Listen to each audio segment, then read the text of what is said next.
যদি আপনারা আল্লাহর বিধানের প্রতি সম্মান প্রদর্শন করেন তাহলে আল্লাহ তাআলা আপনাদেরকে সম্মানিত করবেন, কিন্তু যদি আপনারা এ পথে না হাঁটেন তাহলে দেশেরও ক্ষতি হবে, আপনাদেরও ক্ষতি হবে। একটা সংসদ নির্বাচন হয়েছে, এখন শাসকের কাজ কি? আল্লাহ তাআলা এটা আমাদেরকে স্মরণ করিয়ে দিয়েছেন। আর আমাদের খতিবগণ, ইমামগণ প্রতি জুম্মায় সেটা আমাদেরকে স্মরণ করায় দেন। ইন্নাল্লাহা ইয়া'মুরুকুম বিল আদলি ওয়াল ইহসান। আল্লাহ তোমাদেরকে নির্দেশ দিচ্ছেন, হুকুম দিচ্ছেন, তোমরা মানুষের জন্য ন্যায় বিচার কায়েম করো এবং মানুষের প্রতি তোমরা সহানুভূতিশীল হও, সর্বোচ্চ সহানুভূতিশীল হও, ইহসান করো। ওয়া ইতাই যিল কুরবা, আর যারা তোমাদের আপনজন তাদের হক তাদেরকে দাও। ওয়া ইয়ানহা আনিল ফাহশা ওয়াল মুনকার, আর সমাজে যত অপকর্ম আছে, নির্লজ্জতা আছে, এগুলা রুখে দাও, ঠেকিয়ে দাও, বন্ধ করে দাও।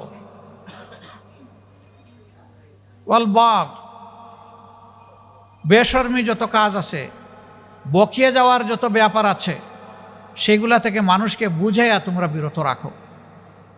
আমরা আমাদের সরকারের কাছে তাই প্রত্যাশা করি।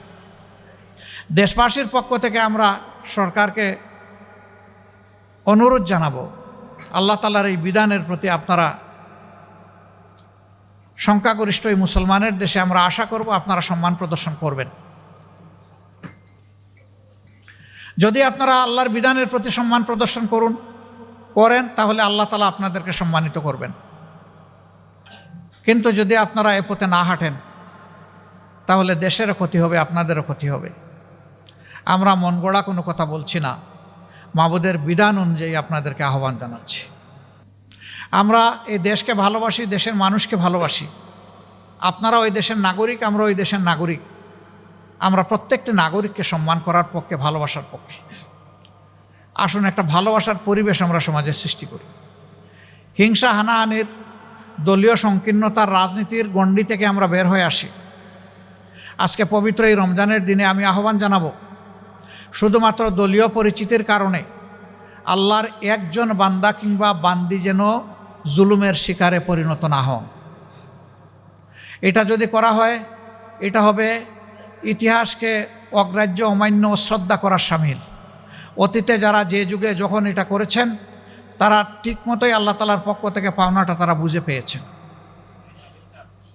আমরা আশা করব সরকার আল্লাহ তাআলার সন্তুষ্টভাজন কাজগুলো করবে। যে কাজে আল্লাহ তাআলা অসন্তুষ্ট হন সেই কাজ থেকে নিজেরা বিরত থাকবে এবং দেশবাসীকে রক্ষা করার তারা চেষ্টা করবেন। সম্মানিত সুধীমণ্ডলী এবং আইতামবৃন্দ, আমরা একটা দায়িত্বশীল দল হিসাবে আমরা আল্লাহ তাআলার কাছে দোয়া করি। আল্লাহ তাআলা যে কারণে এই রোজা আমাদেরকে উপহার দিয়েছেন তার সঠিক শিক্ষা এবং বারাকাতে যেন আমরা পাই এবং এদেশের মানুষ যেন পায়, সমস্ত রোজাদাররা যেন পায়। আল্লাহ তাআলা এই রোজা আমাদের জন্য ফরজ করেছেন। আমাদের পূর্বপুরুষদের উপরে, অন্য নবীগণের উপরেও রোজা ফরজ ছিল, তাদের উম্মতের উপরে ফরজ ছিল। কেন? আল্লাহ তাআলা বলেছেন লাআল্লাকুম তাত্তাকুন। এক মাস এই রোজা অনুসরণ করার মাধ্যমে আশা করা যায় তোমরা আল্লাহকে ভয় করার জন্য তোমাদের দিলকে প্রস্তুত করবে, তোমরা আল্লাহকে ভয় করবে, এই নিয়ামতটা তোমরা হাসিল করবে। যে মানুষ আল্লাহকে ভয় করে, দুনিয়ার কাউকে তার ভয় করার কোনো প্রয়োজন নাই, প্রশ্নই উঠে না। এবং যে মানুষ আল্লাহকে ভয় করে সেই মানুষ যেমন আল্লাহর হকের ব্যাপারে সচেতন থাকে, তেমনিভাবে সমস্ত মানুষের হকের ব্যাপারে, মাখলুকের হকের ব্যাপারে, সৃষ্টির হকের ব্যাপারে সচেতন থাকে। আর যে আল্লাহকে ভয় করে না, তিনি নারী হন, পুরুষ হন, যে কোনো কর্ম করতে পারে। এটা ভালো হইতে পারে, মন্দও হইতে পারে, এটা সুকর্ম হইতে পারে, এটা অপকর্ম হইতে পারে। সুতরাং আল্লাহ তাআলার দরবারে দোয়া করি, আল্লাহ তাআলার ভীতির, ভয়ের, তাকওয়ার এই অলংকার আল্লাহ যেন আমাদেরকে দান করেন। সম্মানিত সুধীমণ্ডলী, এই রমজান মাসেও বিভিন্ন জায়গা থেকে বিভিন্ন দুঃখ, ব্যথা, বেদনার, মজলুমের হাহাকার, চিৎকার আমাদের কানে পৌঁছে। আমরা নবগঠিত সরকারের কাছে অনুরোধ জানাবো, আমরা একটি দায়িত্বশীল বিরোধী দল হিসাবে দেশকে সামনের দিকে এগিয়ে নিয়ে যাওয়ার জন্যে ন্যায় এবং সত্যের পথে, সুবিচার কায়েমের পথে, দুর্নীতিমুক্ত সমাজ গঠনের পথে, মানবিক সমাজ গঠনের পথে আমরা আপনাদের পাশে থেকে আপনাদেরকে সর্বাত্মক সহযোগিতা করতে চাই। এখন এই সহযোগিতা নেওয়া আপনাদের দায়িত্ব, কিন্তু যদি এর বিপরীত কিছু হয়, আল্লাহ রাব্বুল আলামিন যেন আমাদেরকে সামর্থ্য দান করেন, আমরা যেন 18 কোটি মানুষের পক্ষে থাকতে পারি, আমরা যেন আল্লাহর বিধানের পক্ষে থাকতে পারি। এখানে আমরা কোনো আপোষ করতে পারবো না। আমাদের রাজনীতি আমাদের জন্য নয়, আমাদের এই রাজনীতি মানবতার জন্যে। মানুষের ক্ষতি হবে আর চুপ করে আমরা বসে থাকবো, এটা আমাদের জন্য অসম্ভব। আমরা আল্লাহু আকবার, অনেক বেশি লোড হয়ে গেছে, বা একটু উঠিয়ে দেন। আমরা চেষ্টা করব এরকম কিছু দেখলে সরকারকে দৃষ্টি আকর্ষণ করতে। তারা যদি শুধরিয়ে নেন, আমরা অন্তর থেকে তাদের জন্য দোয়া করব। আমাদের পরামর্শ গ্রহণ করার জন্য আমরা তাদেরকে ধন্যবাদ জানাবো, এবং সেই ভালো কাজে আবার বলছি আমরা তাদের সঙ্গী হব। কিন্তু যদি তারা না করেন, আমরা সংসদে এবং জনগণের কাতারে দাঁড়িয়ে আমরা কিন্তু প্রতিবাদ করব। যেখানে সম্ভব, যেখানে প্রয়োজন, জাতির স্বার্থে সেখানে প্রতিরোধ গড়ে তুলব ইনশাআল্লাহ। তবে আমরা চাই না ওই পর্যন্ত যাওয়া লাগুক। আমরা চাই সরকারি দল, বিরোধী দল মিলেমিশে উদার মানসিকতা নিয়ে প্রত্যেকটি নাগরিককে সম্মান করে তার অধিকার যেন আমরা নিশ্চিত করতে পারি। উভয়ে মিলে আমরা সেটাই আশা করি এবং সেটাই আমরা করব ইনশাআল্লাহ। কিন্তু আমরা একা চাইলেও সব হবে না, প্রধান দায়িত্বটা হবে সরকারি দলের।